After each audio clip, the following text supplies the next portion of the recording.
Presenting our sponsor, the incredible No Solo brand.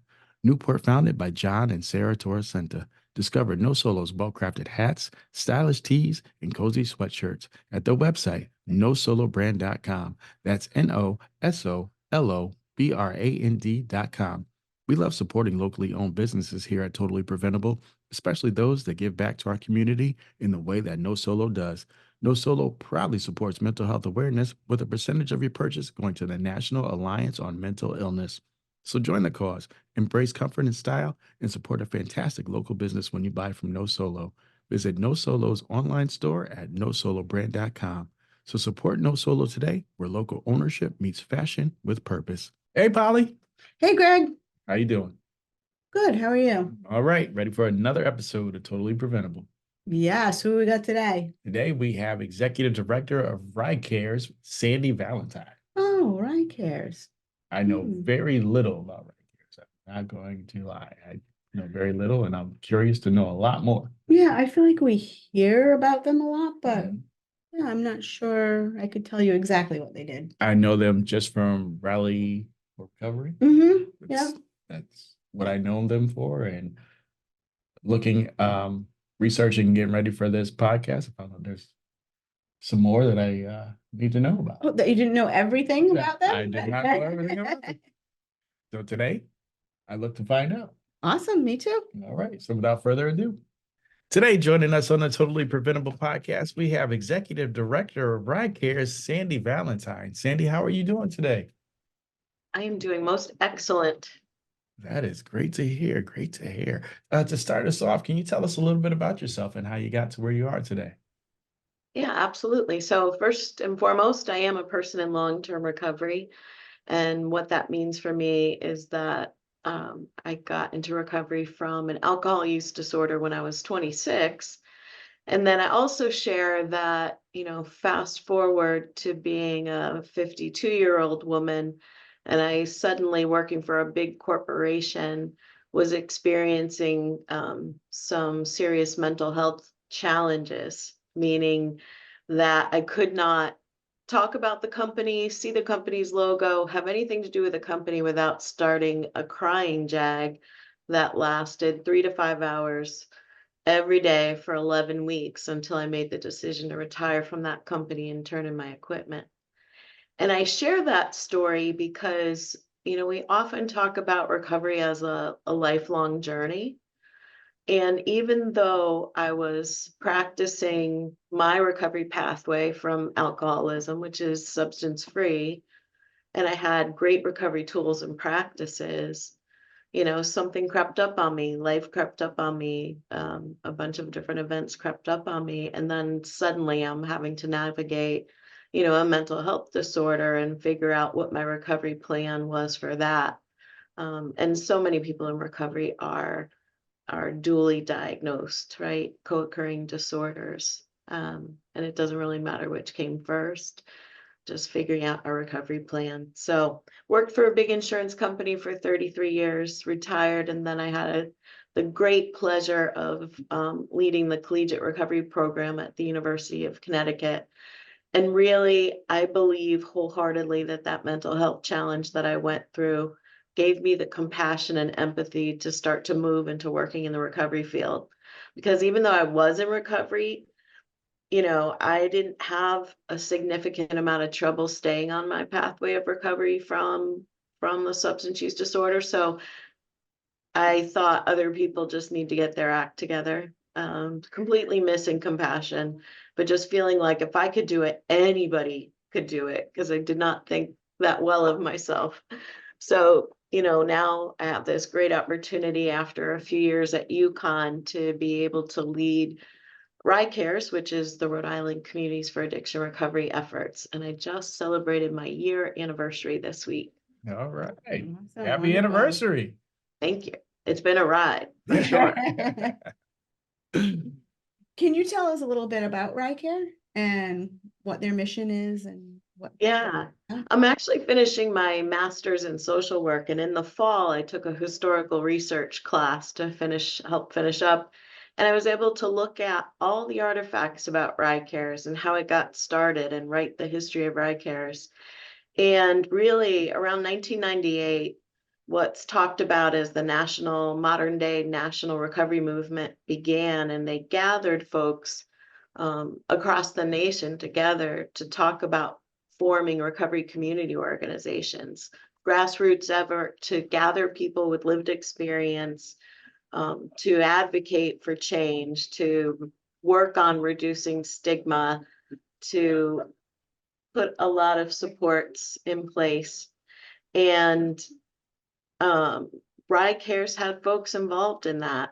They weren't official at the time, but they began to form under one of the programs in the state, kind of as a side program. And then in 2010, 2011, they began as an independent organization as a 501(c)(3), and primarily focusing on advocating, doing legislative work.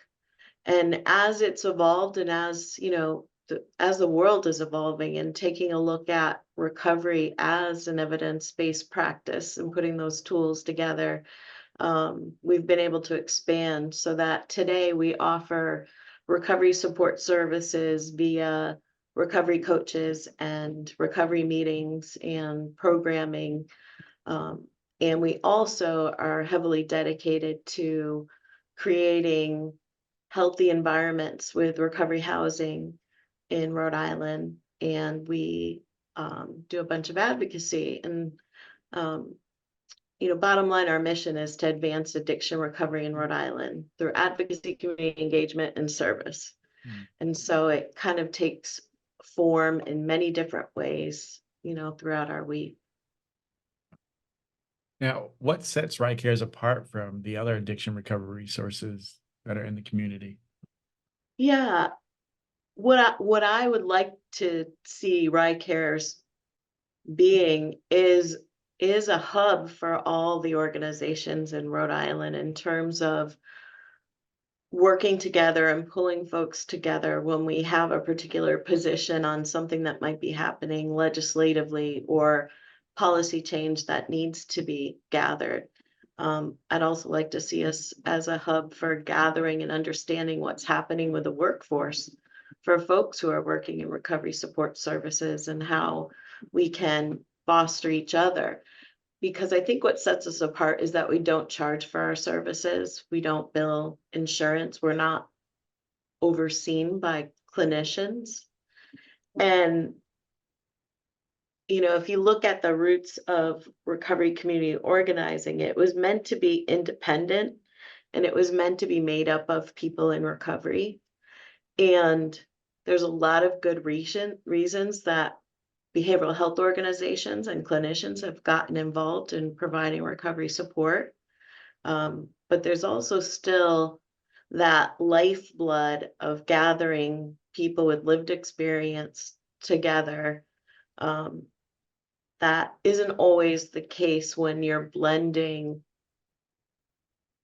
a medical appointment, right? A clinical appointment and 10 folks who have measurable goals about how many people they see in a day and how much time they can spend with a person and how many times they have to bill insurance or can bill insurance.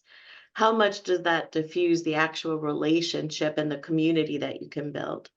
Mhm. So, bottom line, I think so many organizations in Rhode Island do a phenomenal job in their recovery coaching and in their clinical care, but we're trying to create a space here where we have the opportunity to be in relationship with the people that come in our door. And I think that does give us a different lens. And I'm sure in the work that Totally Preventable does, that you guys talk a lot often about how to get a group of people together, get a focus group together, try to have cross representation so that you can ask them what's going on. I mean, every single day here at Ricares, we're downtown Providence. We've got a natural focus group coming in the door. Mm. We have real time, somebody heard, somebody's got a resource and it flies through the group rapidly. Or if we're seeing a trend, we can ask them how they feel about it. And I think that gives us a little more of an accelerated effort than waiting for some big project plan with gathering focus groups and doing a report out and doing all that. Like we're living it. Oh, We were yeah, just talking about focus groups that's before right. we signed on. Yeah, that's Yeah. right. Yeah. Could you explain the recovery community organization, how that looks and how it supports individuals? Yeah. I think that the term is broadening, but a lot of the spirit and the early definitions of recovery community organizations really started back in the late 90s. A lot of work done. I don't know if you're familiar with William White or Bill White. He wrote the manual Slaying the Dragon, and so many good materials. And really it was to focus a recovery community organization on policy activities and making sure that they're carrying out community education, and outreach programs and providing peer-based recovery support. So when I think about, right now, we're working really closely with the state, who are heavily engaged in creating recovery-friendly workplaces. And we partner with them as they bring new employers on board to start to think about the culture they're creating, and are they creating a space where people who have behavioral health disorders can find the resources they have, that they can stay employed given their um, their medical condition. And so one of the things that we'll be doing, we started last year and will continue to do, is offering recovery ally training. And that's really about learning the language that really destigmatizes. So moving away from saying phrases like substance abuse to substance misuse, from saying addict or junkie or alcoholic to a person with a substance use disorder. And I'm sure in the work that you guys do and people you interview on Totally Preventable, that you guys have a chance to talk about, best practices around language and person first language. And I often say it's not that a human who is approached by a friend who's struggling with an addiction, it's not that they won't shine in that moment. It's that that person will never approach you, because if you're using that language in your daily walk through life, they're storing it up here. They Mm. know how you talk about people who have a similar condition. And we need people in our lives that we can reach out to who know how to connect us to resources when we're in, you know, what I refer to as the magic moment, where our medical condition and our motivation to treat it line up. And sometimes that's 5 minutes. So if in those 5 minutes you've got people around you that can be supportive and connect you with resources, the outcomes are naturally going to be better. Wow. That's a great outlook. Yeah. I like that. Yep. Now, you slipped and said this, but now I'm going to go right into it. Perfect segue. Sure. What role do recovery coaches play within Ricares? Yeah, so there are a lot of different models out there. But for the most part, I think there's a lot of consistency. Where we're located in downtown Providence, we're 2 blocks over from Kennedy Plaza.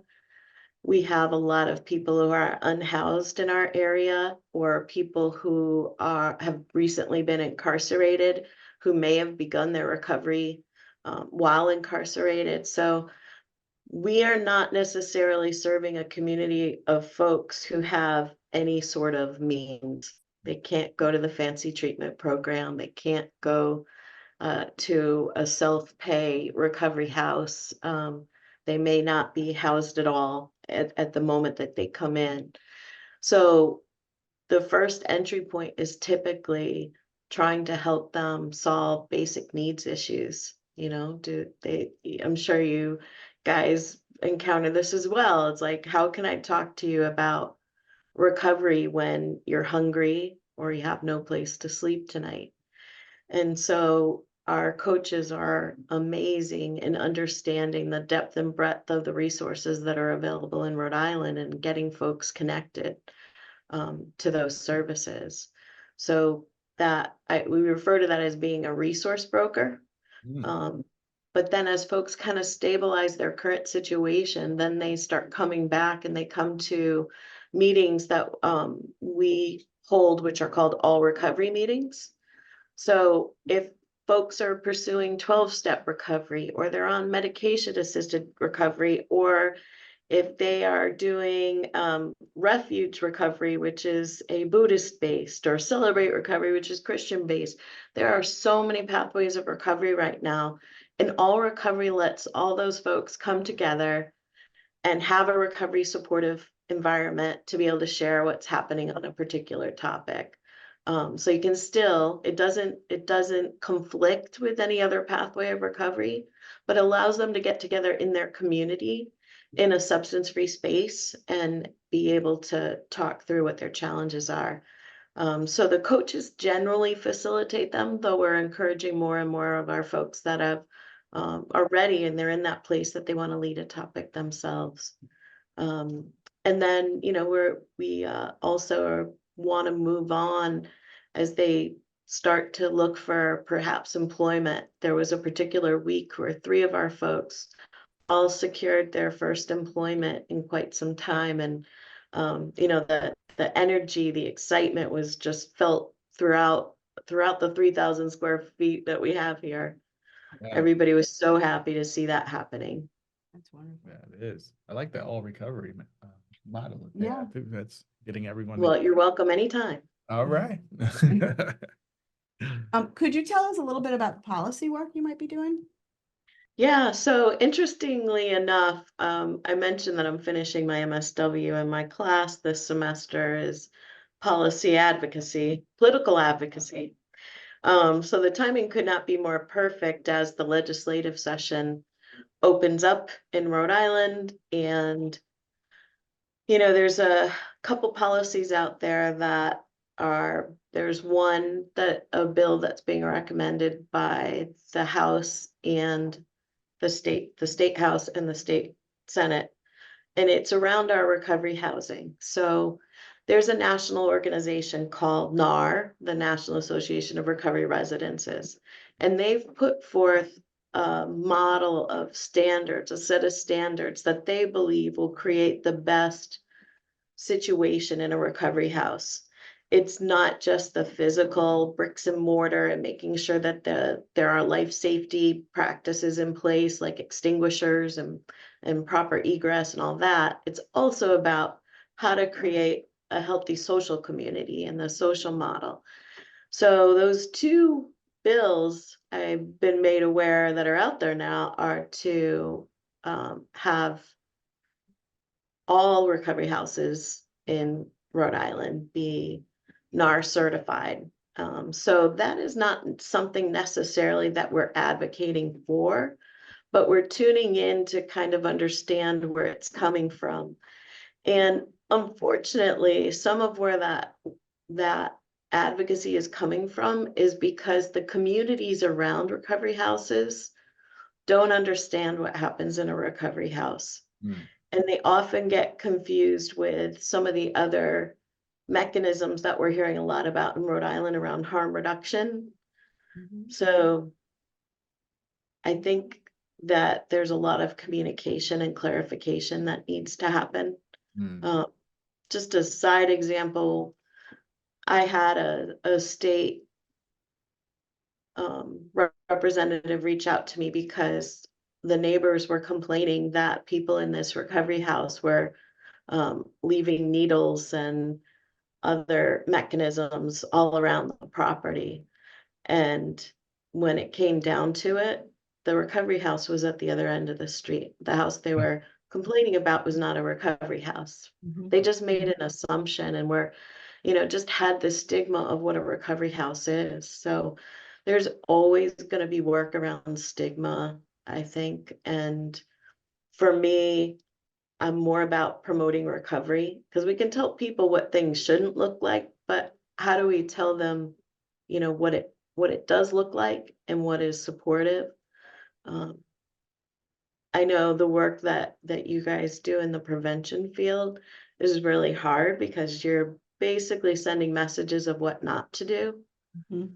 And I think for me, one of the most powerful things about prevention is recovery, because when you change that one person's life, you're changing the coworkers around them, you're changing their family of origin, and also the family they've created and the friend groups they've created in their community.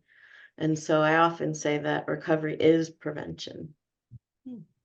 I still don't think it's totally preventable, substance use disorders. There's a lot of world change that needs to happen before we see the light of that. So I applaud you and all the work you do. Thank you, and you as well. Can you elaborate on the concept of recovery advocacy and how Ricares actively engages in raising awareness? Yeah, so we talked a little bit about work that we're really just getting back oriented to. Prior leaders of Ricares were definitely involved in policy level stuff, but I'm going to talk about that other advocacy work. So I think recovery ally training and being able to change folks and how they perceive um, behavioral health conditions is really important. And I mentioned the language, but the other thing is also understanding that a person is the best, the individual person is the best resource for their own recovery. They often know what works and doesn't work for them.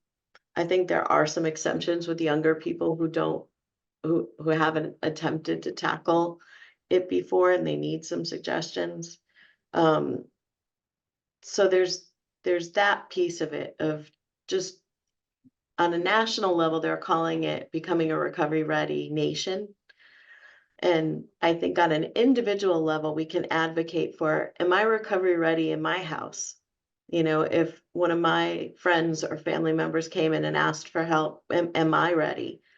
Is my community ready? Do we have transportation? Do we have mental health workers or whatever else we need? Do we have that? And so there's advocacy on that level. And then there's the advocacy that we do on an individual level. So what was I'm naive about a lot of things, right? Until I bump into an individual situation or scenario. And so I was kind of shocked to find out that folks that are released on home confinement have to pay rent on their ankle bracelets. Hmm. So imagine they have Oh, to pay for a lot when you're incarcerated, which is also, I was very naive too. But when you are released on home confinement, the person in charge of you, and there's different titles, so I'm going to skip picking on any one of them, but the Mhm. person who is looking at your schedule and saying, yes, you can go here and you can go there, but you can't go there. They're in charge of you. They're also in charge of where you can find employment and where you can't, where you can live and where you can't. So you are released with this bracelet and you have to start paying that fee right away. And it's accumulating while you're trying to navigate where you can go and can't go, and where you can work and can't work. And can you work because you've just been incarcerated, right? And you've got challenges with that. And it all piles up on the person, especially folks that are trying to sustain their recovery pathways. And it's just a constant barrage. And so it's probably a small population out of all the people with substance use disorders who have those. But there's a place we can start with, right? Does it make any sense? It is less costly to the state to have them incarcerated, I mean, to have them on a home confinement bracelet and the technology cost of that than it is to have them incarcerated. So, like, from a financial perspective, it doesn't even make sense. And we're keeping marginalized folks constantly with, I'm looking at the bridge that's behind you in your backdrop, like all those lines coming down are barriers that they're constantly having to navigate. And I have an accountability as a person with a substance use disorder to take care of the treatment and recovery plan that I need to keep my disease in check, right? To keep it from being activated. So yes, everybody who has one, who acknowledges that they have it, need to take care of it the way anybody diagnosed with diabetes or cancer or heart condition have to take care of it.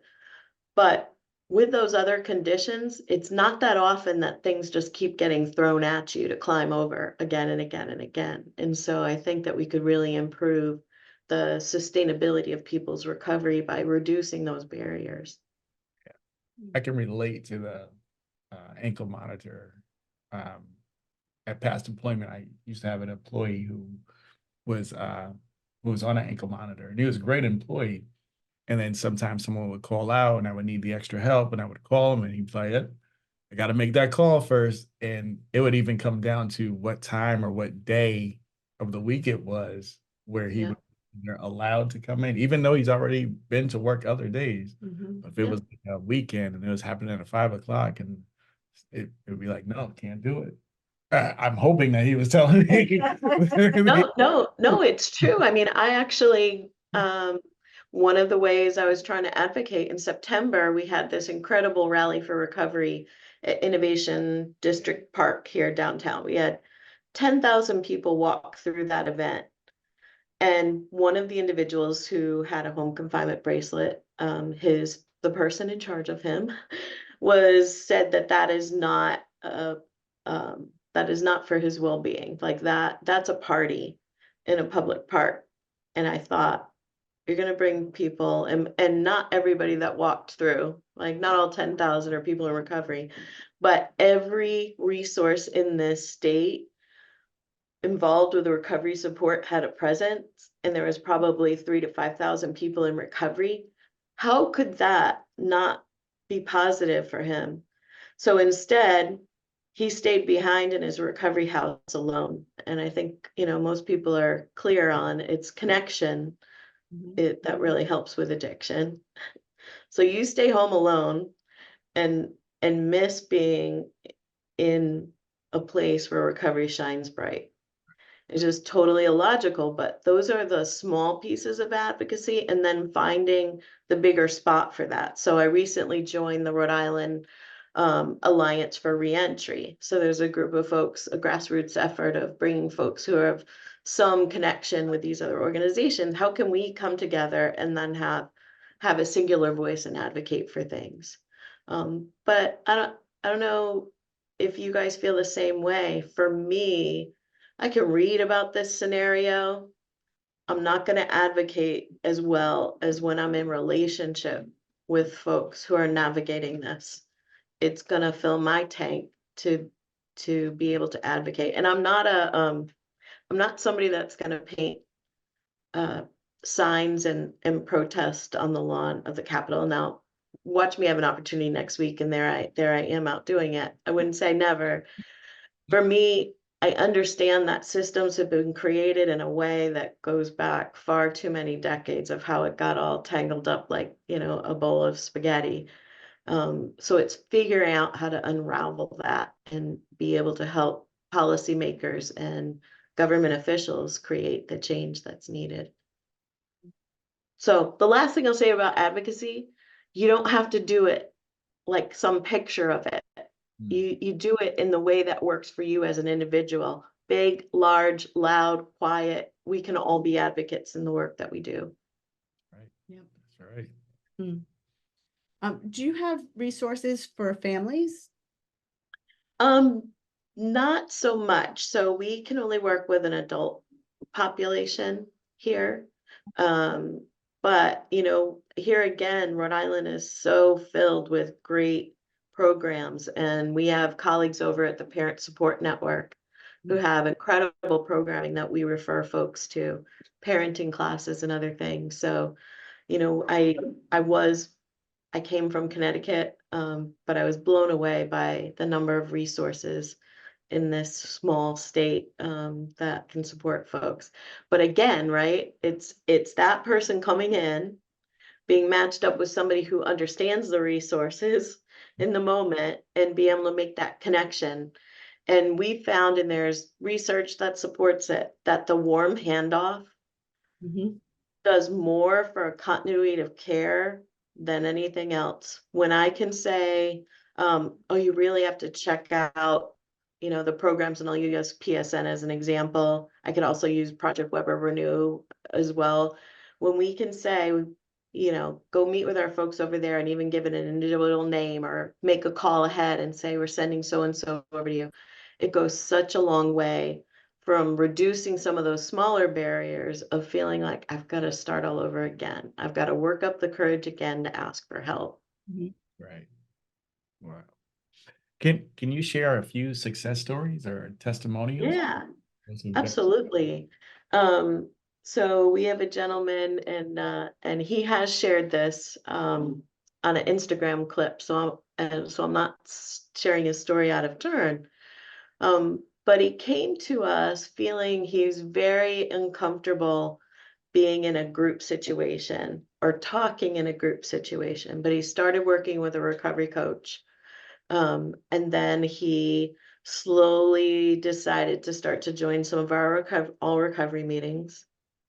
And then he decided that he could actually contribute and talk in a meeting, which are typically anywhere from 15 to 30 folks.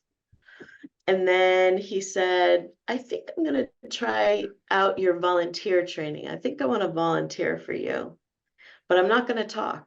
And so our volunteers are typically, one of the primary roles is being the greeter. Mhm. So he was going to start by helping out with cleaning around here, not being the greeter. And then all of a sudden, he's the greeter. He's out there right now. He's here almost all day, every day. And he's got an important interview for a position. So, I do hope for his sake he gets it, but I don't want to miss him too much. He says he promises to work some hours here so that we can still have his spirit around us. And then he recorded that video clip that went out on Instagram talking about his experience here. And so when he tells me he's not good talking in groups or talking with people, I'm like, that's done. That's over. That's sealed. So that's one situation that has been really fun to watch. And then, we have other situations where, like I said, watching them get their first employment position. And recently, one of the coaches shared with me that one of his recoveries at the age of 62 secured his first employment he ever had in his entire life. Right. And I'm someone that I started working early because my parents wouldn't buy me the things that I wanted, right? So that, if you think about what that means, right? The courage, because he was seeing the model of his recovery coach and what his recovery coach was able to do, and how life had changed by getting on a good, solid recovery pathway and taking care of his substance use disorder, and now moving into that next step of being employed at age 62. It's just incredible. It is. It is. My turn. Yeah. Sorry. I was I was thinking about how the possibility of not being employed until 62. And I was like, wow, I've been held a job since I was 13. Mm-hmm. It's amazing. Amazing. If there are individuals that are in recovery, are there opportunities for them with you? Yes, so we love our volunteers. We have a brief training that we have folks do, and then we do recovery ally training with them. So, I think for people in recovery, like, we have our own language. We're never telling anybody how to describe their own recovery. We're just trying to create a community of opportunity, people who can provide those opportunities to connect you. Um, so yeah, we would love folks to come in, lead a meeting if they have a talent or a skill that they want to share. Um, we'd love to have them come in and share it and be part of that. We have a group of students from the Brown University Addiction Medicine Club, and I went and did recovery ally training there with them first. And I thought there would be some kind of consistent message in who signed up for this brand new club. And they had all different majors, but really understanding and seeing what was happening in the world. And so, some of them will come and they'll go out to Kennedy Plaza and distribute Narcan and just tell folks about Ricares that were here, that were available. Others will work on things in-house that we happen to have. So we really talk a lot in recovery ally training and in recovery coach training. We talk about meeting people where they're at and treating them as a resource. And so we apply that to how people interact with us too. What do you feel called to do? Because I think the outcomes are much better when there's not just the head connection, but there's the heart connection. Right. Yeah. That's right. And how can members of the community become recovery allies? Yeah, they can come on our website, ricares.org, and there's a spot there to connect with Troy Linda Williams, who's currently the person who's organizing all our recovery ally training. And then there's another spot where you can sign up to be a volunteer. And that could be a volunteer for an event once a year, or you could be like the gentleman that I mentioned who's here every day. All right.